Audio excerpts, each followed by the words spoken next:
Imagine closing your eyes at night and seeing the same unfamiliar face over and over again. Not a celebrity, not someone from your past, a woman you've never met. But there she is, night after night, standing in your dreams like she belongs there. Sometimes she speaks. Sometimes she just stares. But always she's there. Now picture this: one morning, you're flipping through an old high school yearbook for no real reason, maybe just out of boredom, and your heart stops. Because on one of those glossy pages is her. The woman from your dreams. Her photo, her name, smiling like she's always been real. And suddenly, your dreams aren't just dreams anymore. They're clues. Hey, welcome to the video. And no, this isn't one of those weird clickbait stories that leaves you hanging. I promise you, by the end of this video, you're going to know exactly who that woman was, why she appeared, and how this girl's journey unraveled a mystery no one was prepared for. So stick with me, because trust me, you won't want to miss a second. I'm going to walk you through every eerie detail, every chilling clue, and the jaw-dropping twist that connects the dream world to something far more real than anyone expected. This isn't just a story, it's an experience. And I want you to feel every single beat of it. Let's start with Emily. She's 17, quiet, and pretty average by most standards. Lives in a small town in Indiana, one of those places where people still leave their doors unlocked and everyone knows each other's dog's name. Emily isn't the type of girl who seeks out attention. She's not glued to TikTok, she isn't chasing clout on Instagram, and she's definitely not the kind to believe in supernatural stuff. But over the last few months, her world started turning inside out, quietly at first. It began with dreams. Vivid ones. Lucid, intense, and always the same woman. A woman in her early 30s, wearing a light blue dress, long dark hair, with this strange sadness in her eyes. Emily tried to brush it off. Everyone dreams, right? But this woman wasn't just passing through her mind. She was a regular. And here's where things start getting weird. Emily tried sketching her. Every morning, she'd wake up and draw what she remembered. And over time, those drawings started to take shape, almost as if her mind was assembling a real person from fragments. Her parents thought she was just being creative. Her friends, well, they joked about it being her dream girlfriend. But to Emily, it wasn't funny, because this woman felt real. Too real. And then, everything changed when Emily had to help her grandmother clean out the attic. She came across an old box full of yearbooks from the 90s, covered in dust and smelling like history. She opened one out of curiosity, flipping through pages that felt frozen in time, and that's when she saw it. The woman from her dreams. Sitting in a class photo, labeled under the name Claire R. Thompson. Class of 1997. Now, ask yourself, what would you do in that moment? Would you freak out? Would you try to forget it ever happened? Or would you dig deeper, even if it meant uncovering something terrifying? That's exactly where Emily found herself. And if you've ever wondered whether dreams can cross into reality, you're going to want to pay close attention, because what happens next will make you question everything you think you know about memory, time, and fate.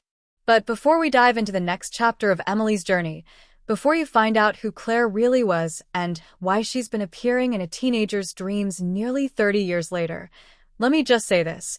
There's a reason this story has people all over the internet asking questions. It's trending on TikTok. Reddit is full of theories. YouTube search is blowing up with people typing things like "girl dreams about stranger," "found person from dream in real life," "yearbook mystery story," and even "is it possible to see ghosts in dreams?" And tonight, you're going to get the answer to all of it. Emily couldn't stop staring at the name beneath the picture, Claire R. Thompson. The handwriting wasn't printed like the rest of the yearbook. It was written in blue ink, shaky and a bit smudged, as if it had been scribbled in after the fact. And that's what made her stomach twist. Because this wasn't just any name.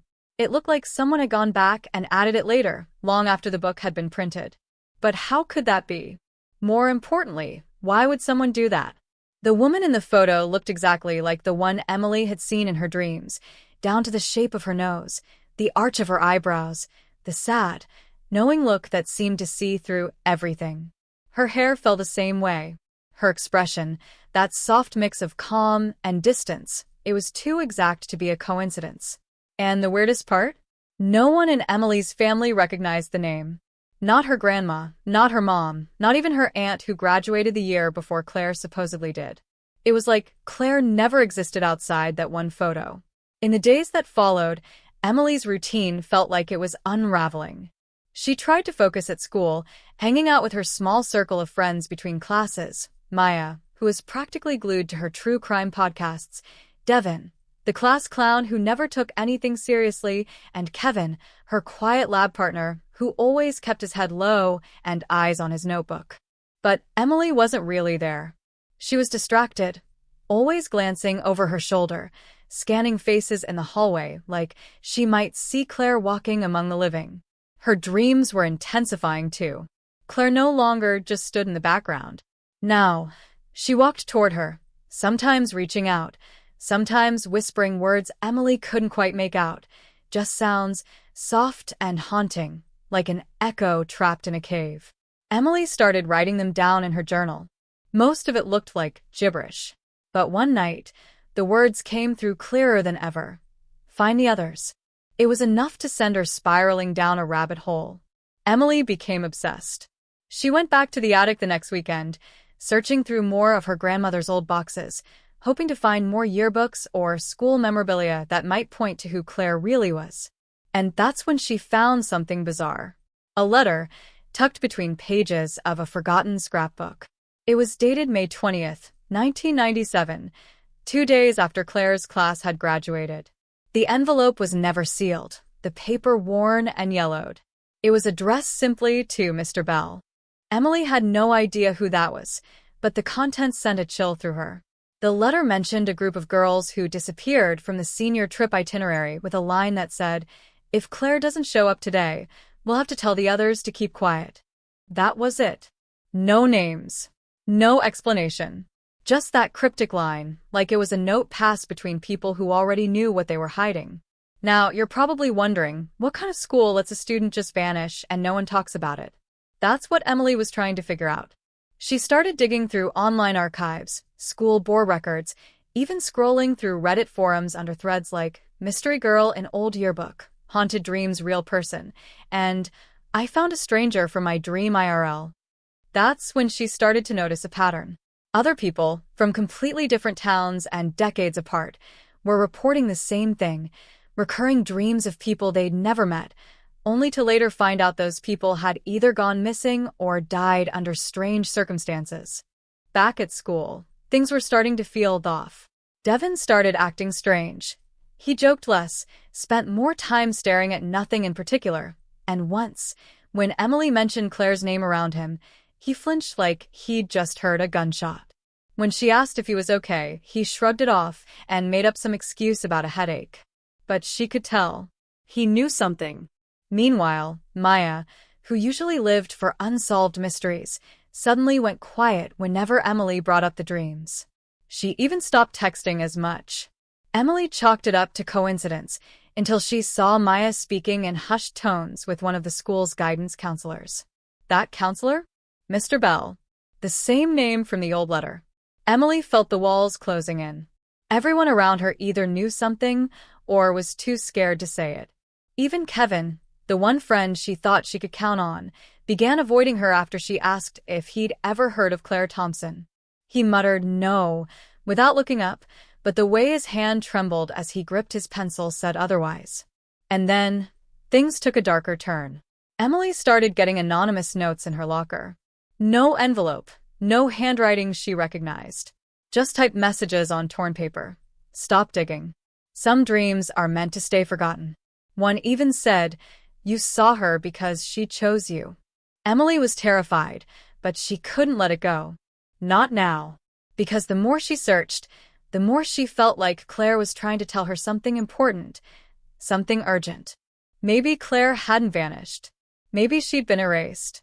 Forgotten by everyone. Hidden by someone.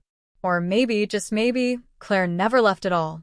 And just when Emily thought she was reaching the edge of what could be real, her dreams changed again. Only this time, Claire wasn't alone. There were others in the background now. Students. faces blurred. One of them looked familiar, like someone Emily passed every day at school. But before she could get a clear look, she always woke up. Now ask yourself, if someone from your dreams started pointing you toward a real-life mystery, would you keep going? Even if it meant finding out someone you trusted might be lying to you? Emily is about to find out. Because what happens next will shake everything she thought she knew about her school, her friends, and herself. And trust me, you're not ready for what she uncovers next. Everything Emily thought she had started to piece together began to slip through her fingers like water. Just 2 days after she found the letter about Claire's disappearance, it vanished from her desk drawer. No one else had access to her room except her parents, and they claimed they hadn't touched a thing. At first, she convinced herself she might have misplaced it, stressed as that, right? But the drawer wasn't just missing the letter. Her dream journal, the one where she'd carefully recorded every nightly visit from Claire, every whispered phrase, every detail of her face, it was gone too. Nothing else in the drawer had been moved. It was like someone knew exactly what to take. And that's when it stopped feeling like a coincidence. That's when it started feeling personal. Emily was rattled. She began to second-guess everyone around her. She even installed a cheap camera app on an old phone, propped it up facing her room while she was at school. But whoever had come for her things was careful or connected. Nothing unusual showed up on playback. The footage had glitched during the exact hour she was gone. That was when the paranoia really started to kick in. She felt watched. Not just in the dream world, but during the day in her own house, at school, even at the corner gas station where she stopped for a soda on the way home. Every reflection, every unexpected glance from a stranger, every flicker of movement out of the corner of her eye made her pulse jump. She wasn't just chasing a mystery anymore. She was part of one. Trying to regroup, Emily turned back to Maya. Maybe her friend had just been scared, unsure of what to say. But when she asked to talk privately, Maya shut her down. She told Emily she didn't want to be involved and that it was better when people didn't ask questions about the past. She wouldn't explain. She wouldn't even look her in the eye. But the way she said the past gave Emily chills, like it was more than just high school drama or forgotten gossip. Like it was dangerous. Still, Maya must have felt guilty because a few hours later, she sent Emily a single text. Ask Mr. Bell what happened to the 1997 senior files. He'll lie, but listen closely. That was it. No follow-up. Maya stopped answering her calls and unfriended her on every social app. Emily waited until the end of the next school day and cornered Mr. Bell outside his office. He was younger than most staff, probably in his late 30s, and had always come off as calm and a little too polished. She asked about the senior files, specifically the class of '97. He smiled, but something in his eyes tightened. He told her the records were damaged in a small storage fire years ago, and everything from that time was gone. But Emily remembered something. When she'd first found the yearbook, it hadn't been burned or damaged at all. She pushed, asking why her grandmother's copy was intact. That's when his smile faded. He leaned in just slightly and said, "Some records are meant to stay closed, especially for people who were never officially counted." The word counted stuck with her like a thorn. She tried to press him for more, but he excused himself quickly, disappearing into the main office and locking the door. From that point on, he avoided her entirely. Emails went unanswered. She even caught him walking the long way around campus to dodge passing her in the halls. It was clear now, he knew something. Maybe he had known Claire. Maybe he knew what happened during that senior trip. Or maybe he had a hand in whatever went wrong. Out of options, Emily turned to someone she never thought she'd trust. Kevin. He'd stayed quiet through everything, but something about the way he always kept his head down felt less like shyness and more like fear. This time, when she asked about Claire, he didn't pretend not to know. He looked at her for a long moment and said, "I thought I was the only one who saw her." Then he added something that flipped everything upside down. "She's not just in your dreams. She came to me too. A year ago." Emily sat frozen, her mind spinning. Kevin explained that after his sister died in a car accident, he started seeing a woman in his dreams. She didn't say anything at first, just appeared, watching him, sometimes crying, sometimes pointing at places he didn't recognize. Then one night, she showed him a name, Claire R. Thompson. He thought it was just grief messing with his head. He never told anyone. Until now. The kicker? He said Claire had led him to an abandoned cabin on the outskirts of town. He didn't go inside. He was too scared. But he still remembered the way the door was chained shut, and the word, forget, was spray-painted in red across it. He swore it was real. Emily knew she had to see it for herself. They made a plan to go that weekend, just the two of them. But the night before, something happened that made her question everything all over again. When she got home, her front door was slightly open. Nothing inside was missing or broken, but someone had left something on her bed. It was her missing dream journal. Only now, every page had been blacked out, covered in thick, ink-stained scribbles. Except one. A single page had been left untouched. And on it, written in handwriting that didn't belong to her, were 4 chilling words. She wasn't the first. Emily stared at the page, heart pounding, her mind racing. She wasn't the first. But what did that mean? The first to see Claire? The first to be chosen? Or the first to disappear? And just like that, the question shifted. Claire's mystery was only the beginning. Because now Emily had to ask, how many others were there? And where were they now? The truth was out there. But someone or something was working hard to make sure it stayed buried. Emily barely slept that night. Every time she closed her eyes, she saw those 4 words. She wasn't the first, burned behind her eyelids like smoke from a fire that had never gone out. It was no longer just about Claire. Now it was about others. How many people had this happen to? Were they still out there? Or had they vanished without a trace, just like Claire apparently had? And the more she thought about it, the more she started noticing a pattern, subtle things she'd overlooked before. The way some students reacted when she mentioned Claire. The eerie silence that followed in certain conversations. Like an invisible hand had been guiding her the whole time, and she was just now realizing she was never in control. That sense of isolation deep in the moment her phone lit up around 2 a.m. A new message. No number. Just a gray bubble on her screen. It read, "He lied to you. Check the locker. 1:18 before school. Don't bring anyone." At first, Emily thought it was a prank. But then she remembered, locker 118 was Devon's. The same Devon who had started acting strange the moment she brought up Claire.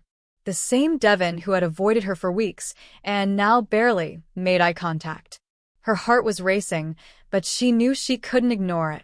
If someone else was involved, if another thread of this twisted web could be unraveled, she had to try. So she went early, long before the first bell, when the hallways were still echoing with the sound of janitor carts and distant humming. She walked straight to locker 118. It was unlocked. Inside, there was nothing but a small black notebook. Old, cracked leather with no name, no label. She opened it slowly, her fingers trembling. The pages were filled with dates and names, written in rushed, panicked handwriting. She recognized none of them at first. Then she reached a page that made her blood run cold. It listed several students with notes scribbled next to each. Sarah J., gone May 2001. Brian Art, withdrawn under family emergency, 2007. Claire T., last seen June 1997. And below it, another entry had been added recently. Emily asked, next? She slammed the notebook shut, heart pounding, her ears buzzing with adrenaline. Why was her name there? And more importantly, who had written it? Before she could process any of it, she felt a presence behind her. She turned, expecting to see a teacher or even Devon. But it was Maya, her face pale, eyes wide. She looked like she hadn't slept in days. Without a word, she grabbed Emily's arm and pulled her into an empty classroom. "I didn't know who else to talk to," Maya whispered, her voice shaking. "I just got a message last night. The same kind you did. It said, 'You've seen her too. You're next if you don't stay quiet.'" Emily was stunned. Maya had been avoiding her for days, but now she looked just as terrified. The pieces were moving faster now, and suddenly, It wasn't just Emily caught in the crosshairs. Maya went on to explain that she used to have dreams about a woman, but she never thought anything of it until Emily mentioned Claire. In her dreams, the woman was always crying in a locked room, holding something, a locket with an emblem Maya swore she recognized but couldn't place. That detail stuck with Emily because she remembered seeing something similar.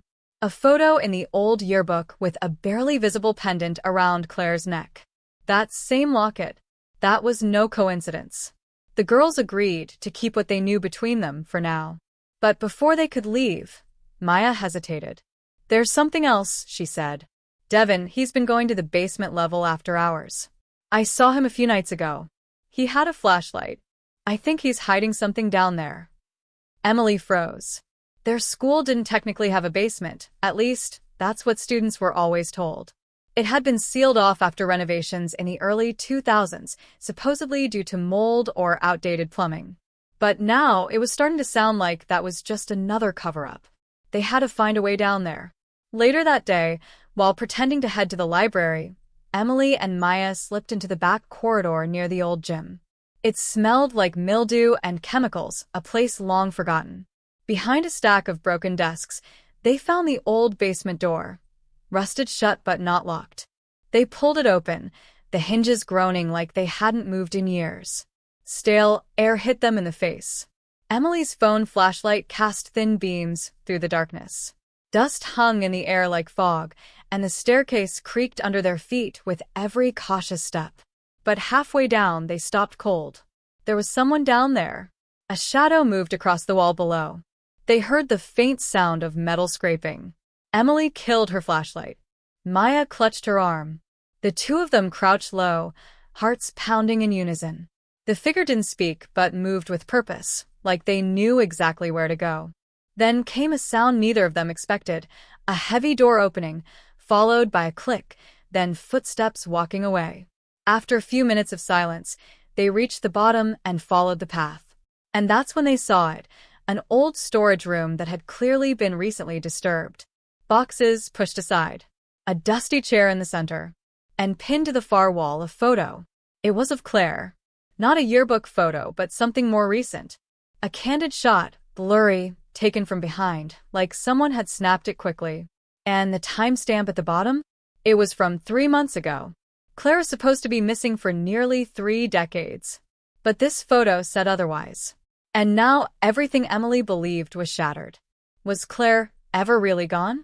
Or had she been hiding in plain sight this entire time? And if she was still alive, who had been sending the messages pretending to be her? The photo changed everything.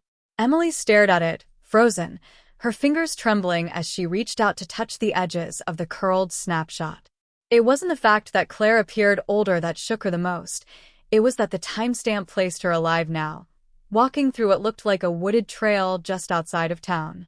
It meant that everything, the dreams, the warnings, the journal, the erased files, hadn't been a haunting from the past. It was still happening, still active, still watching. Maya pulled out her phone to snap a picture, but the battery died the second she opened the camera. Emily's did the same. No explanation. Just black screens. Then, somewhere in the distance, they heard it. The sound of a door slamming above them, loud and deliberate, followed by heavy footsteps echoing across the floorboards overhead. Someone knew they were there. They didn't have time to think. Emily grabbed the photo, stuffed it in her jacket pocket, and motioned for Maya to follow. They moved fast, staying low, retracing their steps up the staircase in total darkness, but the door at the top was no longer cracked open. It was sealed shut from the other side. Locked. She pounded on it, whispered calls turning to frantic knocks, but no one answered. The air grew thick in the tight space. For a moment, the only sound was Maya's shaky breathing. Then a phone vibrated. Emily's pocket buzzed, even though just minutes earlier it had shut off completely. When she pulled it out, the screen flickered to life with a single notification. You should have stopped. No number. No way to reply. Just those 3 words, sitting on the screen like a final warning. That was the moment it truly sank in. This wasn't a game. This wasn't some old town legend or internet conspiracy they had stumbled into. They were being watched, manipulated, tracked step by step by someone or something with more control than they ever imagined. When the door finally creaked open on its own nearly 30 minutes later, they found themselves alone in the hallway again, the noise above now gone, the school silent and dim. But the tension didn't lift. If anything, it wrapped tighter around Emily's chest. Someone had been there. Someone wanted them to know they could get to them. And the only reason they were still standing there? It was because whoever it was wanted them to be. They didn't talk much on the way home. Maya was pale and shaking, glancing behind her every few steps. Emily tried to stay strong, but deep inside, she felt the fabric of her reality pulling apart. She started noticing things she hadn't before. A black SUV parked just 2 houses away from hers with the engine running, no driver inside. A teacher in the hallway who froze mid-sentence when Emily walked by. A neighbor she'd known her whole life suddenly avoiding eye contact and pulling their blinds closed the moment she stepped onto her porch. The entire world was starting to feel unfamiliar, staged, like she was the only one who didn't know the script. That night, her father didn't come home. At first, she thought he had just stayed late at work. But when midnight passed and then 2 a.m., her mom's worry turned to quiet panic. She kept calling his phone, leaving voicemail after voicemail, each one more desperate than the last. Emily didn't say a word, but her mind was screaming. He hadn't been involved in anything. He didn't even know what she was digging into. So why him? Was this a warning? Or had they crossed a line they couldn't come back from? The next morning, his car was found abandoned on the edge of a trailhead, the same trailhead from the photo of Claire.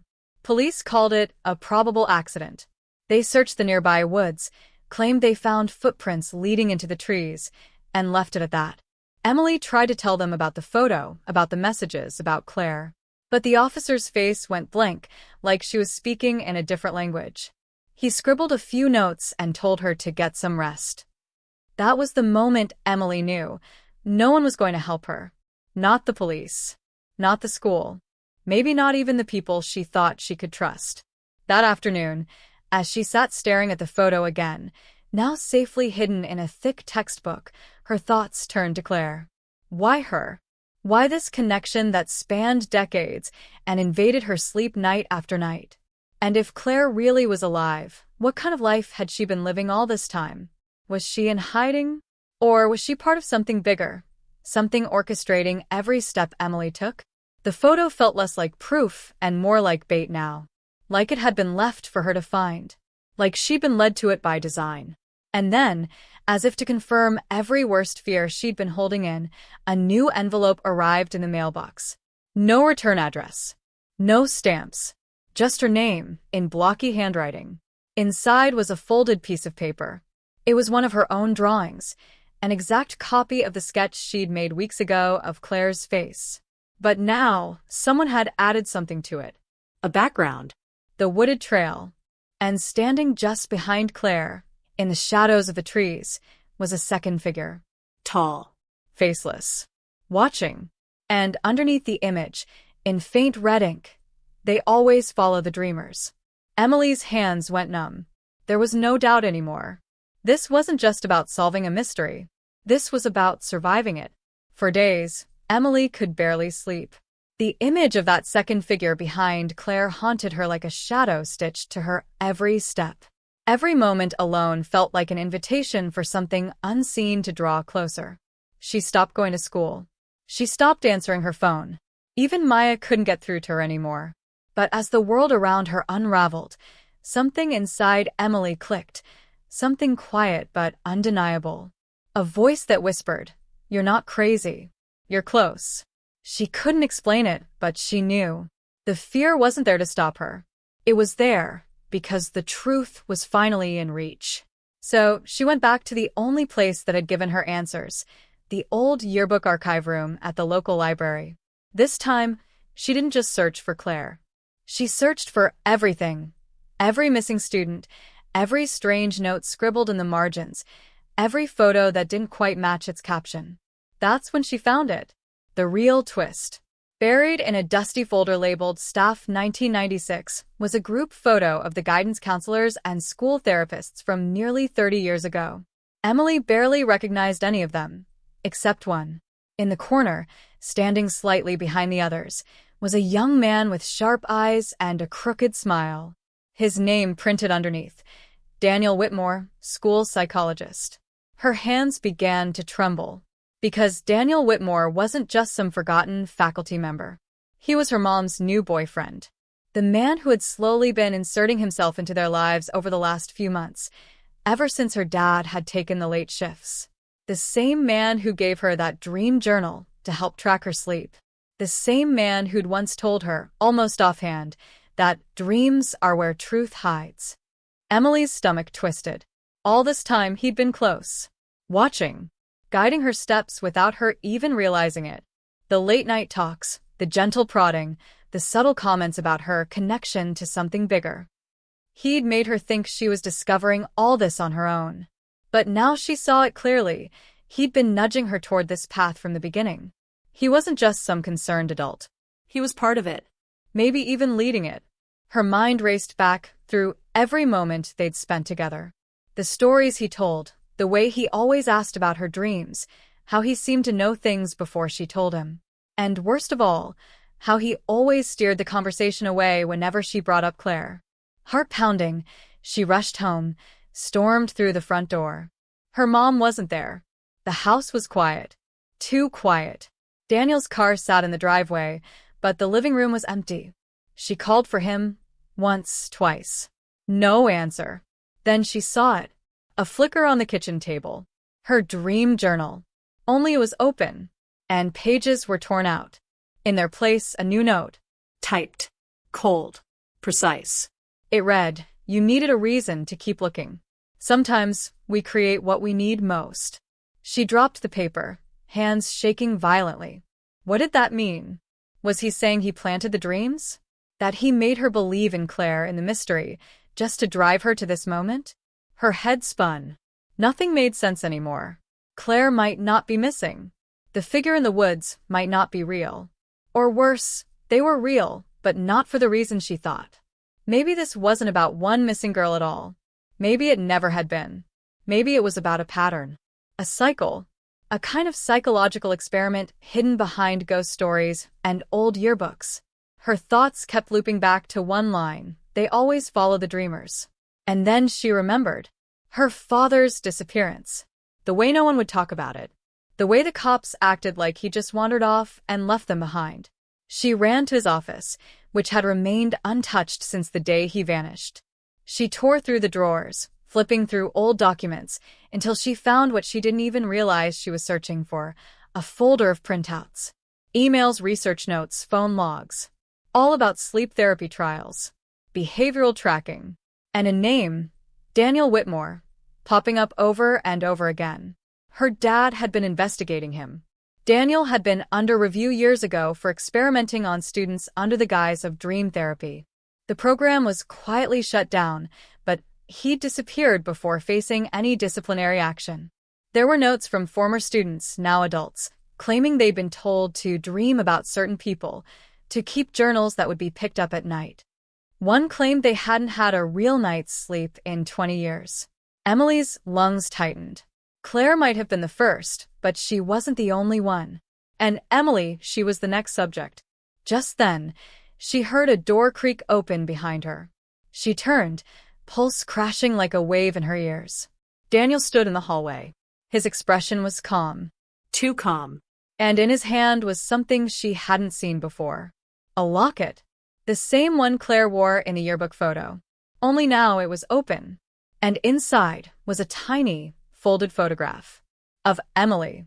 Sleeping, Emily's heart was racing so hard it felt like it might collapse in on itself. She took a single step back, her eyes fixed on the tiny photo in Daniel's hand. There was no mistaking it. That was her, asleep in her bed. The frame zoomed in just enough to catch the curve of her cheek pressed against the pillow. The photo was recent. Too recent. And that locket, it was supposed to belong to Claire, a missing girl from decades ago. Yet here it was, dangling from Daniel's fingers like a token of control. Emily couldn't breathe. Every part of her wanted to scream, to run, to tear through the front door and vanish, but her feet wouldn't move. Daniel didn't say a word. He just stood there, watching her as if he was waiting to see what she would do next, like this was part of some twisted test she hadn't agreed to take. Her voice barely came out. She asked him where he got the photo. His answer, slow and eerily casual, shattered what little sense of safety she had left.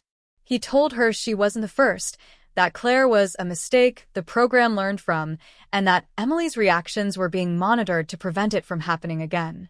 The dreams, the visions, the yearbook, it was all stimuli, he said. Triggers designed to expose how far someone could be pushed before breaking the line between reality and delusion.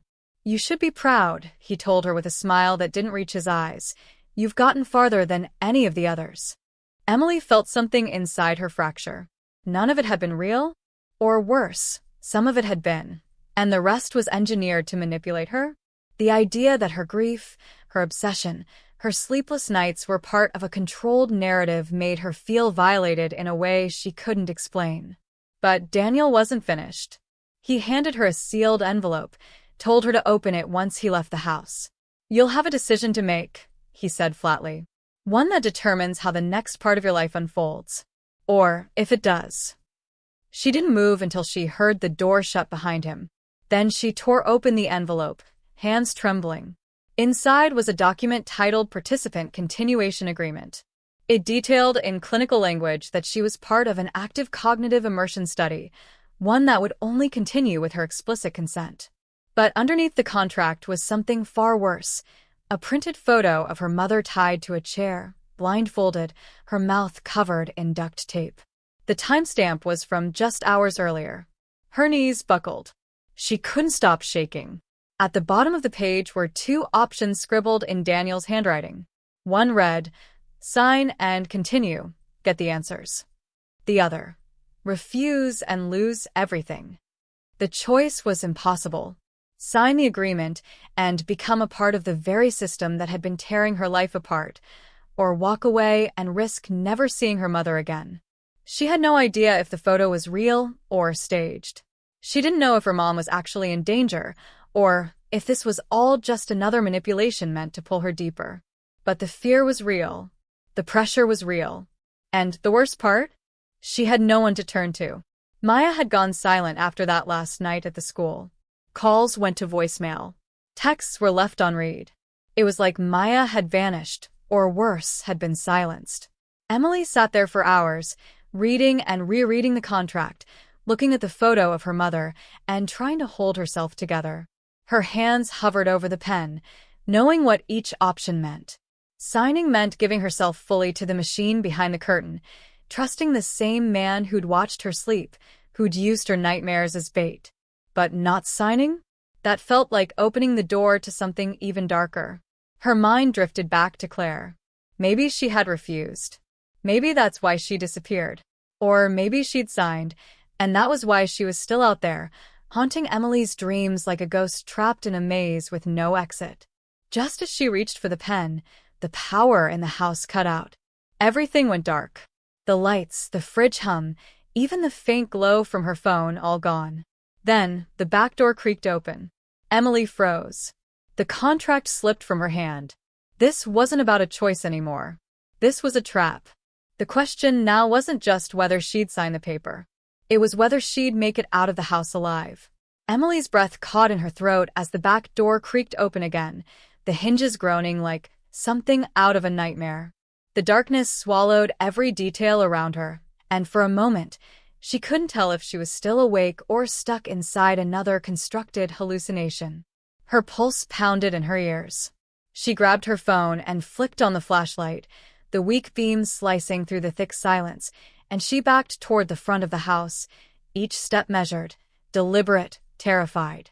But before she could even make it halfway down the hall, she heard a voice, low, urgent, and all too familiar. "Emily, it's me. Don't scream." She spun around, light catching on Maya's face. Disheveled, wide-eyed, breathing hard. But there was something off. Something forced in the way she smiled, like her face couldn't quite match the emotions her voice was pretending to carry. Maya reached out to her, hands shaking, whispering that she didn't have much time, that someone had been watching her too, that everything they thought they knew was wrong. But Emily stepped back, confused, her flashlight catching something metallic in Maya's pocket, what looked like a small audio recorder. Maya flinched and turned her body, too quickly. That's when it all came crashing down. Emily remembered how Maya had known exactly where the yearbook photo was hidden, how she always showed up right after something had happened, how she'd seemed to vanish conveniently when Emily needed her most. And the moment that sealed it, Maya had once mentioned Daniel by name, before Emily had ever told her about him. She didn't want to believe it, but her gut twisted with the kind of truth your mind tries to reject. Maya had never been on the outside. She had been part of it all along. Before Emily could demand an explanation, Maya dropped her act, her shoulders slumping in surrender. She looked tired, broken even. "I didn't want to do this," she said quietly. "But they came to me last year, when my brother disappeared. They told me I could get answers. That if I helped them with the next subject, they'd give him back. Or at least tell me what happened."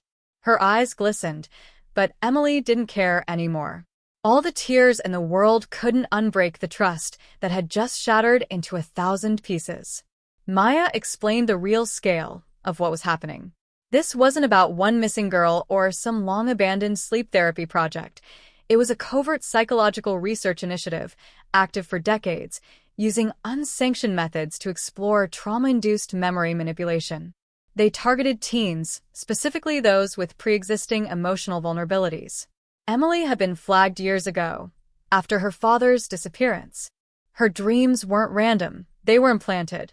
Fabricated triggers designed to test how far the human mind could be stretched before breaking under its own weight. And worse? Hundreds of others had gone through similar programs across the country. Some walked away never remembering anything, others simply never walked away at all. Every town had one or two vanished kids whose cases quietly faded into dead files.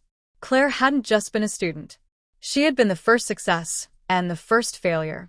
She cracked through the simulation, saw too much, and started appearing in the dreams of newer subjects like a psychic residue.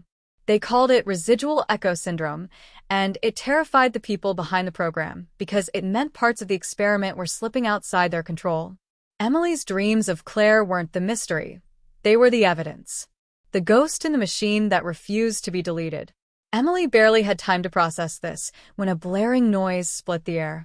Sirens. Not police. Not fire. A sharp, repeating tone that Maya said was a proximity alarm. Someone else had triggered it. They were no longer safe. Maya pulled Emily by the arm and led her out the side door, through the neighbor's yard, into a car waiting in the alley. The driver was a woman in her 50s, hair in a tight bun, her eyes constantly scanning the mirrors. She handed Emily a phone and told her she had 60 seconds to decide whether to leave town and disappear or return to her house and risk everything. That's when Emily heard the voice on the other end of the line. It wasn't Daniel. It was her father. Alive. He told her he'd faked his disappearance when he got too close to exposing the program, and that everything, his silence, his vanishing, even staying away from his family, was to protect her. But now, with her involvement so deep and public, she was a liability to both sides. Either she ran with the evidence they had, disappeared like he did, and maybe lived, or she stayed and forced a confrontation that no one would survive. The car turned a corner.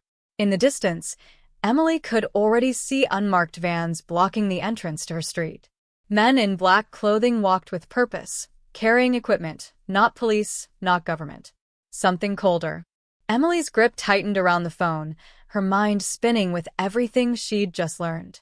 She had spent weeks chasing a mystery, and now she realized the truth was far uglier than she ever imagined. It wasn't about one missing girl. It was about a generation of them.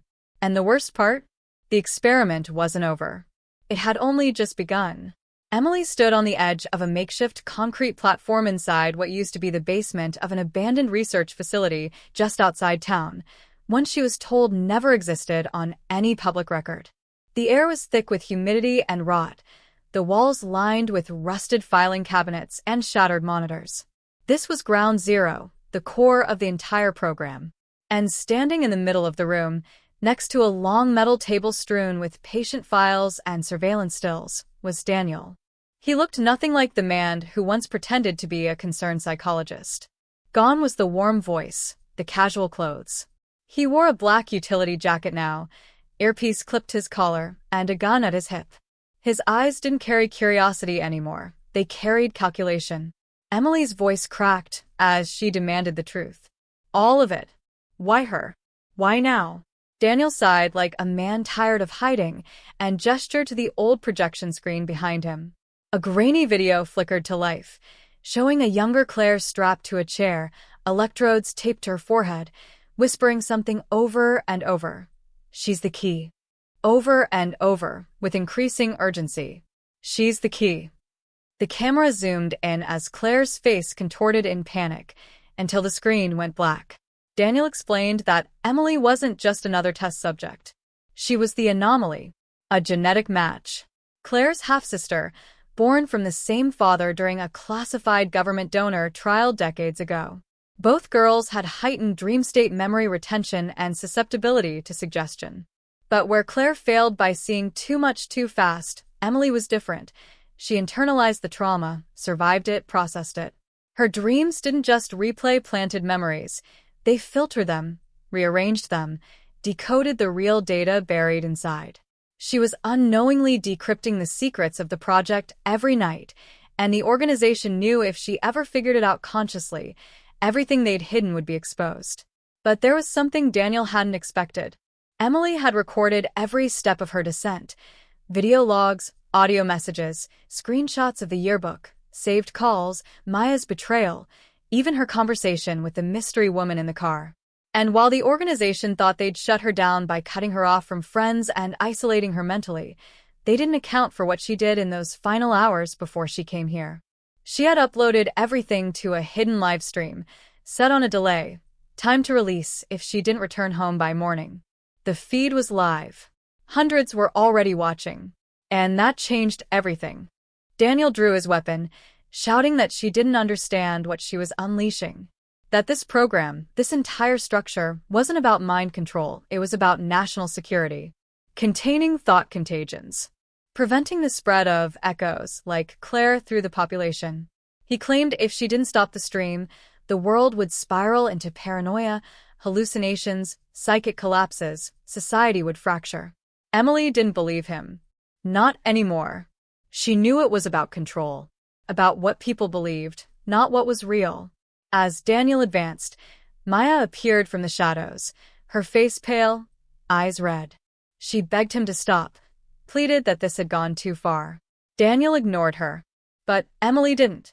She looked Maya dead in the eye and asked the one question that had haunted her from the beginning. Why did Claire choose me? Maya broke. She confessed that Claire had somehow known Emily would grow up strong enough to fight, to see through the lies, to expose the system from within. Emily wasn't the next test. She was the countermeasure Claire had planted before vanishing, her final rebellion. With a scream of fury, Daniel lunged forward, but Maya grabbed his arm, and in the struggle, the gun discharged, a single deafening shot echoing through the underground chamber. For a moment, everything stopped. Daniel collapsed. Maya knelt beside him, sobbing uncontrollably. Emily didn't move.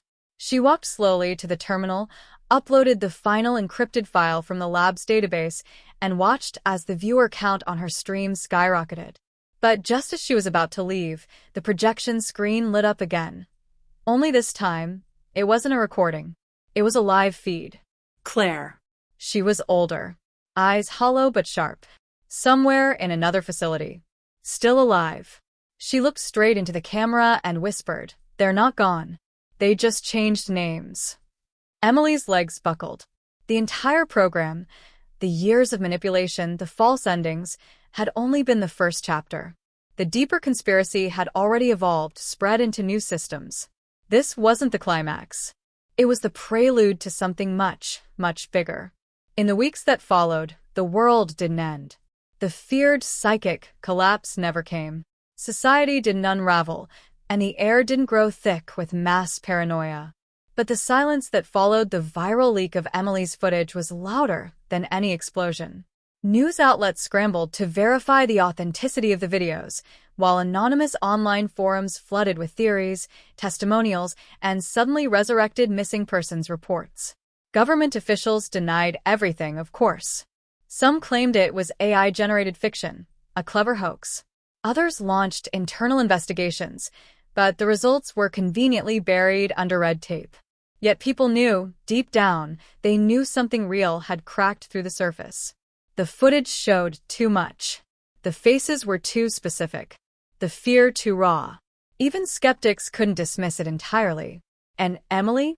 She vanished from the public eye as quickly as she'd appeared, becoming more myth than memory. Some said she'd gone into hiding. Others believed she'd been taken again. But the truth was far quieter, far more human. Emily moved to a coastal town up north, far from her old life, under a name no one recognized. She didn't touch social media, didn't use smartphones. Her days were simple. Mornings walking along the foggy cliffs, evenings spent sketching the faces she still saw when she closed her eyes. Claire's face was always there, hovering in that strange space between memory and dream.